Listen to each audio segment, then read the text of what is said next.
आज हम बात करने वाले हैं हमारी फाइनेंशियल मैनेजमेंट की यूनिट 1, ठीक है, जो कि क्या है, कंसेप्ट ऑफ फाइनेंस। तो हम पहले मीनिंग पढ़ेंगे फाइनेंस का, आखिर फाइनेंस होता क्या है। तो फाइनेंस क्या है?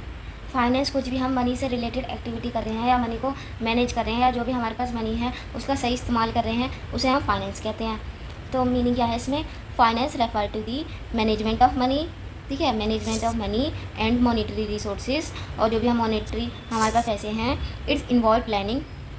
इसमें क्या क्या इन्वॉल्व होता है? प्लानिंग इन्वॉल्व होता है कि हम कैसे अपनी मनी को कंट्रोल करें, देन रेजिंग, कैसे हम इकट्ठा करें, देन इन्वेस्टिंग कहाँ हम उसे अच्छा इन्वेस्ट करें, देन कंट्रोलिंग फंड, जिससे क्या हो, एक इंडिविजुअल और एक ऑर्गेनाइजेशन अचीव कर पाए क्या, अपना ऑब्जेक्टिव एफिशिएंटली, ठीक है, अपना ऑब्जेक्टिव एफिशिएंटली अचीव कर पाए।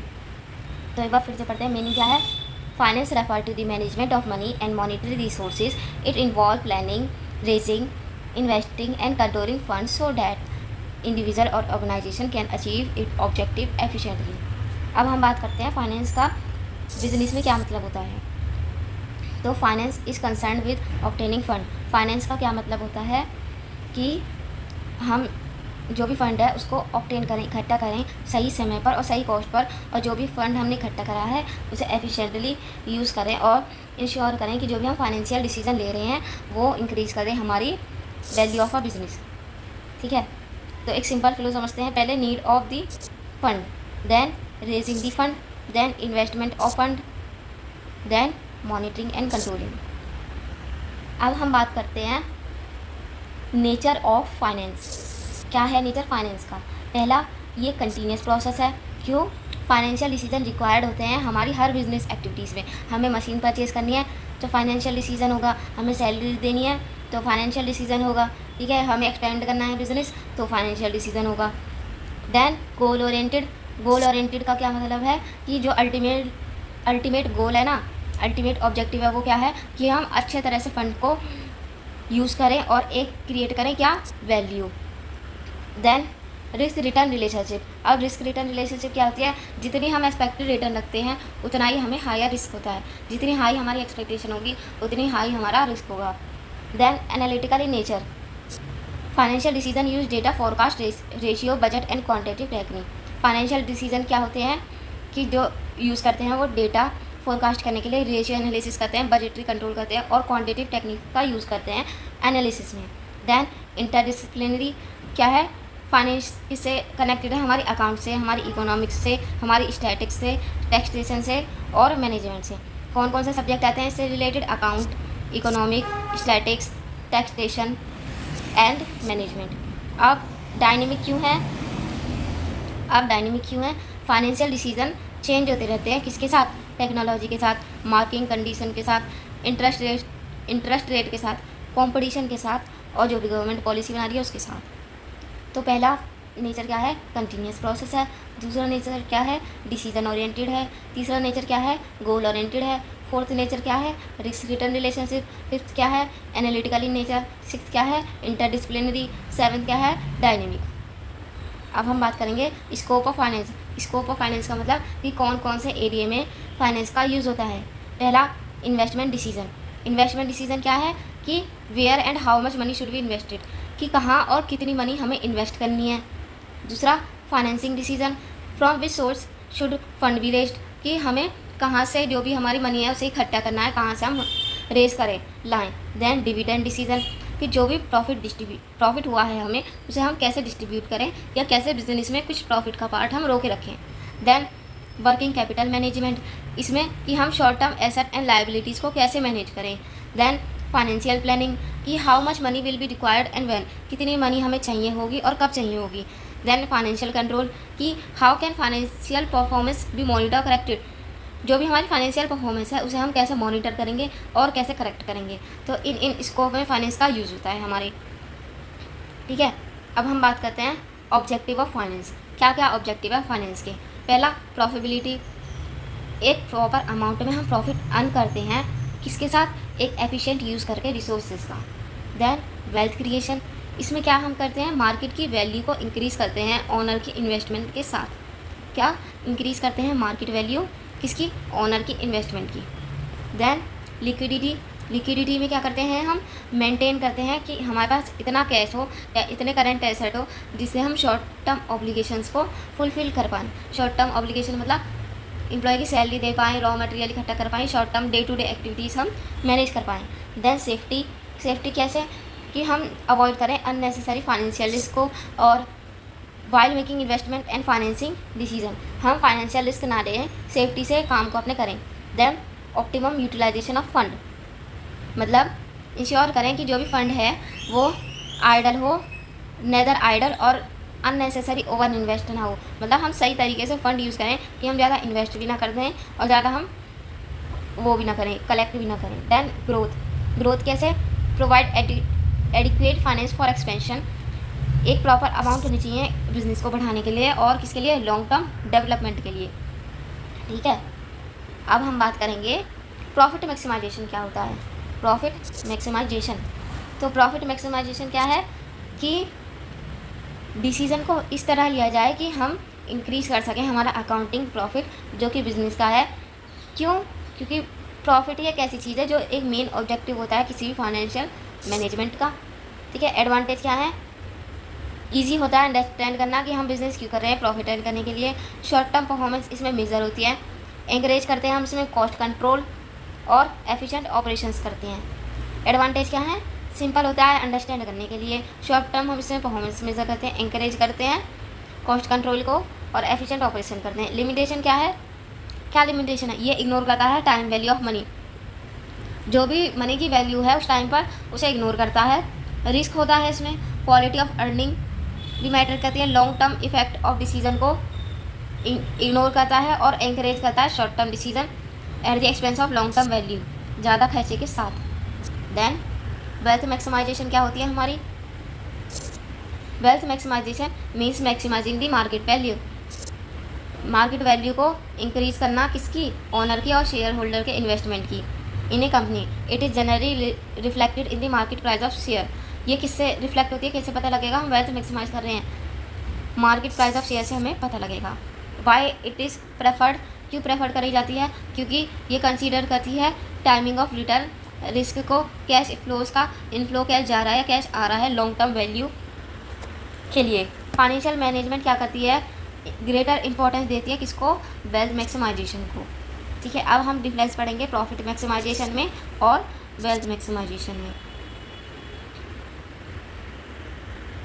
तो पहले हम बात करते हैं प्रॉफिट मैक्सिमाइजेशन। मीनिंग क्या है, मैक्सिमाइज अकाउंटिंग प्रॉफिट, अकाउंटिंग के प्रॉफिट का मैक्सिमाइज होना। वेल्थ मैक्सिमाइजेशन, वैल्यू का मैक्सिमाइज होना किसकी, ओनर और शेयर होल्डर के इन्वेस्टमेंट की। फोकस इसका किस पे होता है, प्रॉफिट पर, और इसका फोकस किस पे होता है, मार्केट की वैल्यू पर और लॉन्ग टर्म वैल्यू पर। टाइम वैल्यू जनरली इग्नोर करी जाती है, इसमें कंसीडर करी जाती है।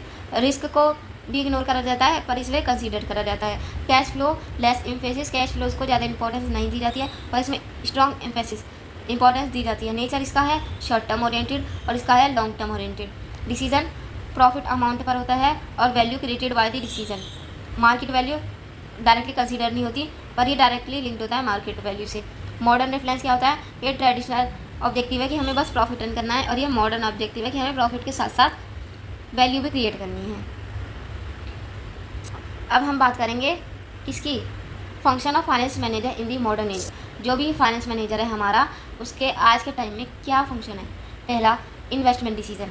इन्वेस्टमेंट डिसीजन कैसे कि वो सेलेक्ट करेगा प्रॉफिटेबल और अप्रोप्रिएट प्रोजेक्ट को जिसमें हम इन्वेस्ट कर पाएँ। एक मशीन ए है, एक मशीन बी है, तो वो ये डिसाइड करेगा कि कौन सी मशीन कितना रिटर्न हमें देगी, तो उस हिसाब से हमें उसमें इन्वेस्ट करना है। दूसरा है फाइनेंसिंग डिसीजन। फाइनेंसिंग डिसीजन में क्या कर रहे हैं हम, एक एप्रोप्रिएट मिक्स कर रहे हैं इक्विटी का, डेब्ट का और अदर रिसोर्स ऑफ फाइनेंस। इसमें बेसिकली हम एलोकेशन कर रहे हैं फंड का। Then dividend decision. Dividend decision मतलब जो भी हमें प्रॉफिट अर्न हुआ है उसे हमें कैसे डिवाइड करना है, ठीक है, और कितना प्रॉफिट का पार्ट हमें बिजनेस को रोक के रखना है। क्यों? क्योंकि हम मतलब एक हमारे पास सोर्स रहेगा, बैकअप रहेगा कि हम आगे की एक्टिविटीज़ को कर पाएँ। Then working capital management, manage करना कैश को, इन्वेंट्री को, जो भी हमारे पास क्रेडिटर्स हैं, डेब्टर्स हैं उनको, और शॉर्ट टर्म लाइबिलिटीज़ को। देन फाइनेंशियल प्लानिंग, एस्टिमेट करता है फ्यूचर फंड रिक्वायरमेंट को और प्रिपेयर करता है फाइनेंशियल प्लान। जो भी फ्यूचर में हमें फंड की रिक्वायरमेंट होगी उसका एस्टिमेट लगाता है और प्रिपेयर क्या करता है, फाइनेंशियल प्लान को। देन रिस्क मैनेजमेंट आइडेंटिफाई करता है जो भी रिस्क आने वाले हैं और उनको मैनेज करता है। कैसे रिस्क, इंटरेस्ट रेट बढ़ गया, गवर्नमेंट पॉलिसी चेंज हो गई, क्रेडिट और liquidity risk. Then financial control क्या होता है, कंपेयर करना एक्चुअल परफॉर्मेंस को किससे, जो भी हमने प्लान बनाए हैं, फाइनेंशियल प्लान बनाए हैं और उनके रिगार्डिंग करेक्टिव एक्शन लेना। देन ट्रेजरी मैनेजमेंट, इसमें क्या होता है, हम मैनेज करते हैं कैश फ्लोज का, बैंकिंग रिलेशनशिप मेंटेन करते हैं, लिक्विडिटी को और शॉर्ट टर्म इन्वेस्टमेंट को। देन स्ट्रेटेजिक सपोर्ट क्या होती है, सपोर्ट करता है मैनेजमेंट को किसमें, एक्सपेंड करने में, बिजनेस मर्ज करने में, एग्जीक्यूशन कलेक्ट करने में, देन टेक्नोलॉजी इन्वेस्टमेंट में और अदर स्ट्रेटेजिक डिसीजन भी लेता है। Then compliance and governance, ensure करता है जो भी हम फाइनेंशियल डिसीजन ले रहे हैं वो फॉलो करें किसको, जो भी गवर्नमेंट ने लॉ पॉलिसीज़ बनाई हैं और एथिकल स्टैंडर्ड हैं उनको। अब हम बात करते हैं फाइनेंशियल डिसीजन एरिया। 3 टाइप के डिसीजन होते हैं हमारे, 4 टाइप के, सॉरी मेन तो 3 ही होते हैं। पहला इन्वेस्टमेंट डिसीजन, ये डिटरमाइन करता है डिप्लॉयमेंट ऑफ फंड, कि जो भी हमारे पास फंड आया है उसे हम कहाँ इन्वेस्टमेंट करें। जैसे इसमें आता है capital budgeting, long term asset और short term asset. Then financing decision क्या होता है, ये डिटरमाइन करता है सोर्सेज को, जो भी हमारे पास फंड आए हैं इसमें क्या क्या इंक्लूड होता है, इक्विटी, डेब्ट और रिटेन अर्निंग। जो भी हम परचेजिंग करेंगे या जो भी हम फंड का यूज़ करेंगे वो फाइनेंसिंग डिसीजन में आएगा हमारा। देन डिविडेंड डिसीजन क्या होता है, डिविडेंड डिसीजन मतलब ये डिटरमाइन करता है जो भी हमने अर्निंग करी है उसे कैसे डिस्ट्रीब्यूट करें ओनर को, और कितना पोर्शन हम रिटेन रखें, रोके रखें हमारे किसमें, बिजनेस में। Then working capital decision, working capital decision क्या होता है, डिटरमाइन करता है एप्रोप्रिएट लेवल ऑफ कैश, ये डे टू डे एक्टिविटीज़ को मैनेज करता है, inflow and outflow of cash, short term financing को। देन हम बात करते हैं time value of money. Time value of money का मतलब क्या है, it state that sum of the money available today is generally worth more then the same nominal sum received in the future because the money available today can be invested to earn a return। Basic इसका मतलब ये है, example से समझो, हमारे पास 1 rupees है आज, ठीक है, और जो फ्यूचर में 1 रुपीज़ होगा, ठीक है, तो किसकी ज़्यादा वैल्यू है, इसकी होगी। क्यों, क्योंकि ये तो आज के टाइम पर है ना, वो तो आगे मिलेगा हमें, ये आज के टाइम पर है। इसका हम कैसे यूज़ कर सकते हैं, इन्वेस्टमेंट के लिए कर सकते हैं, इसका यूज़ थोड़ी ना कर लेंगे, जब फ्यूचर में जाएंगे तभी तो करेंगे। तो टाइम वैल्यू का मतलब क्या है, जो भी मनी हमारे पास अवेलेबल है आज के टाइम में उसकी ज़्यादा वैल्यू होती है, ज़्यादा वैल्यू होती है जो भी हमें मनी रिसीव होने वाली है फ्यूचर से। क्यों, क्योंकि जो मनी हमारे पास आज है उसे हम इन्वेस्ट कर सकते हैं, और जो मनी हमारे पास फ्यूचर में है उसे हम फ्यूचर में इन्वेस्ट करेंगे, ठीक है। इसमें फ्यूचर वैल्यू का फॉर्मूला है PV इंटू 1 + R, और ये N number of period, R का मतलब रेट ऑफ इंटरेस्ट। एक सिंपल ट्रिक है इसकी। पहले हम बात करते हैं, हमारे साथ प्रेजेंट में चलते हैं हम, तो प्रेजेंट वैल्यू, ठीक है, प्रेजेंट वैल्यू कैसे निकलेगी, फ्यूचर हमारा ऊपर रहता है और हम डिवाइड कर देते हैं 1 + R और N मतलब नंबर ऑफ पीरियड, ये हमारी हो गई प्रेजेंट वैल्यू का फॉर्मूला। अब हमें अगर फ्यूचर वैल्यू निकालनी है तो कैसे होगा, जो यहाँ डिवाइड हो रहा है वो यहाँ जाके मल्टीप्लाई हो जाएगा, तो यही लिख रहा है, ठीक है। तो फ्यूचर वैल्यू कैसे निकालेंगे, जो यहाँ डिवाइड हो रहा है वो वहाँ जाके मल्टीप्लाई होगा, ठीक है। तो ये हमारे प्रेजेंट वैल्यू और फ्यूचर वैल्यू के फॉर्मूलाज हैं, इन पे न्यूमेरिकल्स आ जाते हैं।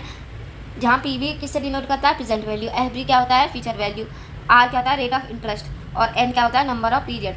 एग्जाम्पल दे रखा है एक कि 10,000 हमने इन्वेस्ट करे 2 ईयर्स के लिए, कितने % पर, 10% पर, तो प्रेजेंट वैल्यू क्या है हमारी 10,000, ठीक है। रेट ऑफ इंटरेस्ट क्या है, अगर हम उसमें कन्वर्ट कर दें इसे 1.10, और टाइम क्या है 2, तो हमारे पास टोटल कितने फ्यूचर वैल्यू निकल के आई है 12,100 रुपीज़। तो इंपॉर्टेंस क्या है, TVM यूज़ होता है, टाइम वैल्यू मनी यूज होता है हमारा किसमें, कैपिटल बजटिंग में, लोन डिसीजन में, वैल्यूएशन में, इन्वेस्टमेंट प्लानिंग में, कहाँ इन्वेस्टमेंट करना है, रिटायरमेंट में, और comparing cash flow according at different times, जो भी कैश फ्लो हो रहा है अलग अलग टाइम पर उसमें ये इंपॉर्टेंट रोल प्ले करता है। अब हम बात करते हैं रिस्क रिटर्न एनालिसिस, ये हमारा लास्ट टॉपिक है। रिटर्न का मतलब क्या है कि जो भी हमने गेन करा या जो भी हमने लॉस करा, किससे, जो एक हमने इन्वेस्टमेंट करी थी एक पर्टिकुलर पीरियड पे, मैंने 10 रुपये इन्वेस्ट करे, ठीक है। अब फ्यूचर में या तो मुझे प्रॉफिट होगा या तो मुझे लॉस होगा, तो ये क्या चीज़ होती है, रिटर्न। इट में अराइज फ्रॉम इनकम, किससे अराइज होती है, इनकम से, सच एज इंटरेस्ट और डिविडेंड, और चेंज क्या होती है, in the value of investment, and change किससे होती है, वैल्यू ऑफ इन्वेस्टमेंट से। अब रिस्क क्या होता है? रिस्क एक पॉसिबिलिटी होती है कि जो एक्चुअल रिटर्न है वो डिफरेंट हो एक्सपेक्टेड रिटर्न से। कैसे? मैं मान के चल रही हूँ कि 10% प्रॉफिट होगा, तो ये मेरी एक्सपेक्टेड रिटर्न है, ठीक है। अब मुझे कितना हुआ? 8% हुआ, तो ये मेरी एक्चुअल रिटर्न है। तो डिफरेंस कितना आया? 2% का, तो मुझे रिस्क हुआ, ठीक है। देन बेसिक रिलेशनशिप क्या होती है? जितना ज़्यादा हायर रिस्क होगा उतनी ज़्यादा हायर एक्सपेक्टेड रिटर्न होंगी। कंपनसेशन होगा कि हम उस रिस्क को लें। अगर 1 लाख से 2 लाख रुपए हमें कमाने हैं, ठीक है, तो हम एक्सपेक्ट कर रहे हैं कि हम 2 लाख रुपए कमा लेंगे। अब ऐसा भी तो हो सकता है कि हम जो हमने 1 लाख रुपए इन्वेस्ट करें वो ही चले जाए, तो हायर रिस्क है, और पर हायर एक्सपेक्टेशन भी है कि हम 1 लाख से 2 लाख रुपए कमा सकते हैं। देन टाइप ऑफ रिस्क क्या होते हैं? बिजनेस रिस्क क्या होता है? Uncertainty in operating income due to sales cost competition and business condition. जो भी रिस्क अराइज होते हैं किससे? हमने जो भी सेल्स करी है, या जो भी प्रोडक्ट बनाने में कॉस्ट लगी है, या जो भी कंपटीशन चल रहा है, या जो भी वर्किंग कंडीशन है, तो उसे कहते हैं हम बिजनेस रिस्क। फाइनेंशियल रिस्क क्या होता है? ये रिलेटेड होता है किससे? जो भी डेब्ट हम यूज़ कर रहे हैं और जो भी फाइनेंशियल हमारी ऑब्लिगेशन फिक्स्ड है। देन मार्केट रिस्क क्या होता है? ये किससे होता है? कि जो भी मार्केट प्राइस बढ़ रहे हैं, या जो भी चेंज आ रहा है, या जो भी इंटरेस्ट रेट में चेंज आ रहा है, इकोनॉमिक कंडीशन कैसी है, तो उसमें हम मार्केट रिस्क देखते हैं। देन लिक्विडिटी रिस्क क्या होता है? Risk of not being able to convert an investment into cash quickly without significant loss. Liquidity मतलब शॉर्ट टर्म के ऑब्लिगेशंस को फुलफिल करना, ठीक है। जो भी हमने इन्वेस्टमेंट करी है हम उसे जल्दी से चेंज नहीं कर पाएंगे कैश में। जिससे क्यों नहीं कर पाएंगे? क्योंकि एक हम सिग्निफिकेंट लॉस नहीं चाहते, हम एक लॉस नहीं चाहते। हमने अभी इन्वेस्टमेंट करी है, अभी हम उसे कैश में कन्वर्ट कैसे कर सकते हैं? तो ये हमारा हो गया लिक्विडिटी रिस्क। कंक्लूजन क्या हुआ? फाइनेंशियल मैनेजमेंट क्या है? एक सिस्टमेटिक प्लानिंग है जिसमें हम रेस करते हैं, इन्वेस्टमेंट करते हैं और कंट्रोल करते हैं फंड को। मेजर डिसीजन क्या होते हैं? इन्वेस्टमेंट, फाइनेंसिंग, डिविडेंड और working capital decision. Modern financial management किस पे फोकस करता है? Wealth maximisation while obtaining appropriate balance between risk, return and liquidity. किसके साथ बैलेंस मेंटेन करके हम वेल्थ करते हैं? रिस्क के साथ, रिटर्न के साथ, लिक्विडिटी के साथ। रिस्क क्या बताया था मैंने? कंसेप्ट कहाँ ही मैं appropriate balance between risk return liquidity. Concepts such as time value of money and risk return analysis help manager इसमें make rational financial decision में।